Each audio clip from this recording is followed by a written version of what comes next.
ಕಲಿಯುಗದ ಕಾಮತಿಯನ್ನು ಶ್ರೀ ಗುರು ರಾಘವೇಂದ್ರ ಸಾರ್ವಭೌಮರ 351ನೇ ಆರಾಧನಾ ಮಹೋತ್ಸವದ ಅಂಗವಾಗಿ ಮಂಗಳೂರಿನ ನೆಲ್ಲಿಕೈ ರಾಘವೇಂದ್ರ ಸ್ವಾಮಿ ಮಠದಲ್ಲಿ 3 ದಿನಗಳ ಆರಾಧನಾ ಮಹೋತ್ಸವ ವಿಜೃಂಭಣೆಯಿಂದ ಜರುಗಿತು.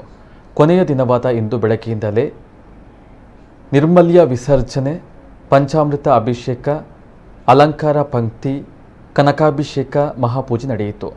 ಇಂದು ರಾತ್ರಿ ಮಠದ ಆವರಣದಲ್ಲಿ ರಥೋತ್ಸವ, ಪಾಲಕಿ ಉತ್ಸವ, ತೊಟ್ಟಿಲು ಸೇವೆ ನಡೆಯಿತು.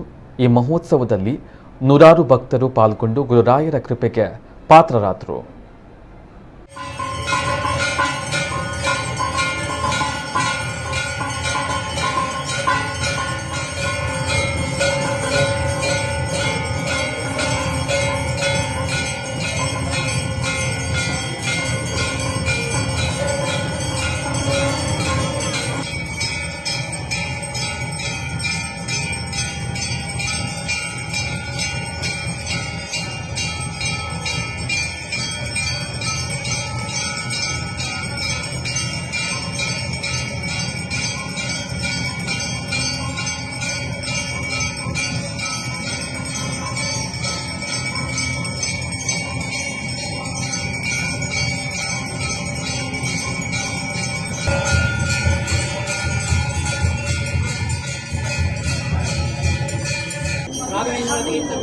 श्री भारतीय रमण मुख्य प्राणांतर्गत सीतापते श्री मूलरामचंद्र प्रियताम प्रीतो वरतो भवतु श्री कृष्णार्पणमस्तु।